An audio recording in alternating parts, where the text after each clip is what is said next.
आसाम के अपने एसडीजी कार्यालय की इस भेंट के दौरान उपस्थित आदरणीय दिलीप जी अधिकारी जी, आदरणीय अजीत हजारिका, श्रीमती कल्पना सिन्हा जी, खासदार पार्थ पवार, रविदास जी आदि, नीरज शर्मा, ओके शर्मा, संजय प्रजापति, महेंद्र भैया, वर्षा वामचुरुतु और उपस्थित सब मेघालय, असम और कुछ महाराष्ट्र के भी लोग हैं मेरे साथ आए हुए, और मंच के सभी सम्माननीय लोग। सबसे पहले इस पवित्र भूमि से हमेशा गौरवशाली इतिहास रहा है और हमारी राष्ट्रवादी पार्टी के सभी पदाधिकारी, कार्यकर्ता और मेरे प्रिय भाई बहनों के बीच होकर मुझे सच में बहुत ही आनंद हो रहा है और आत्मीयता का अनुभव हो रहा है। सबसे पहले मैं आसाम की महान जनता को प्रणाम करती हूँ। यह भूमि वीरता, संस्कृति, परंपरा, आध्यात्मिक और राष्ट्रीय एकता की प्रेरणादायी भूमि है। सच में मैं चाहती थी कि आप सबसे आराम से बात करें, सबसे मिले, लेकिन टाइम जो हमारे लिए फ्लाइट है, इसलिए मैं आपसे ज्यादा टाइम नहीं बिता पा रही हूँ। इसका भी थोड़ा सा मुझे खेद है, लेकिन जब मैं नेक्स्ट टाइम आऊंगी तब आपसे सच में पूरी तरह से टाइम बिताऊंगी। महान संत श्रीमद शंकरदेव जी की विचारधारा और लोक संस्कृति के पूरे देश को एकता और मानवता का संदेश दिया है। और महाराष्ट्र और असम भले ही भौगोलिक रूप से दूर, लेकिन दिलों का रिश्ता बहुत नजदीक है। दोनों राज्यों की संस्कृति, परंपरा, करने का सम्मान, मेहनत और संघर्ष और सबसे ज्यादा राष्ट्र प्रेम की भावना जो समान रूप से हमें दिखाई दी। महाराष्ट्र की सरकार चळवळ और आसाम की सामुदायिक परंपरा दोनों समाज को साथ लेकर आगे बढ़ने की प्रेरणा जरूर देती है।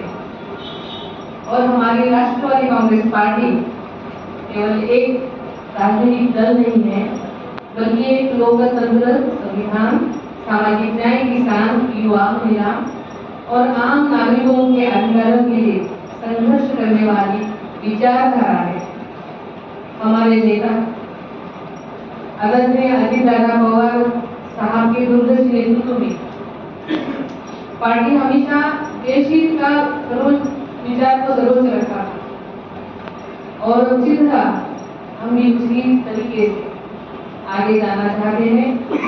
किसानों की आवाज, ग्रामीण विकास, सहकार आंदोलन, शिक्षा, रोजगार और सामाजिक समावेश, इन सभी क्षेत्रों में राष्ट्रवादी कांग्रेस पार्टी ने हमेशा राजनीति में अपना महत्वपूर्ण योगदान दिया। आज आदरणीय अजीत दादा के पश्चात भी हमें उन्हीं विचारों को, उनकी जनसेवा को और उनकी भावना और उनकी विचारधारा विकास के लिए हमेशा की राजनीति को आगे बढ़ाने का हम संकल्प करेंगे और हम सबको इस साथ मिलकर करना है। आदरणीय दादा को देश भर में जो प्रेम, सम्मान और विश्वास मिला, वह अनेक दूरदर्शी नेतृत्व, कार्यकर्ताओं के प्रति आत्मीयता और आम जनता के लिए किए गए अथक परिश्रमों का परिणाम। आज राष्ट्रवादी कांग्रेस पार्टी उन्हें विचारों और मूल्यों के आधार बनाकर आगे बढ़ रही है। पार्टी का प्रत्येक कार्यकर्ता दादा की विरासत को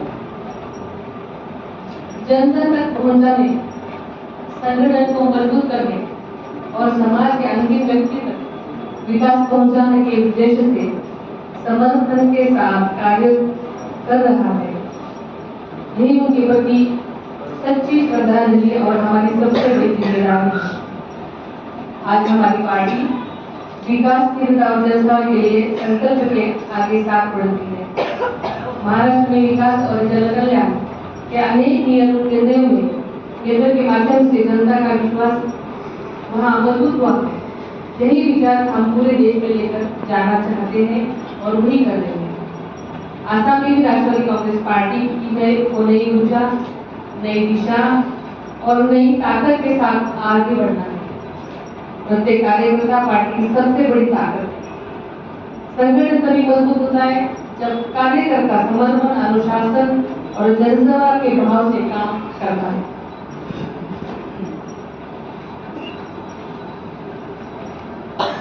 मैं विश्वास के साथ कहती हूँ कि आसाम में राष्ट्रवादी कांग्रेस पार्टी का प्रत्येक कार्यकर्ता नई चेतना, नई उत्साह और नए आत्मविश्वास के साथ जनता के बीच कार्य करेगा और पार्टी को नई ऊंचाई को ले जाएगा।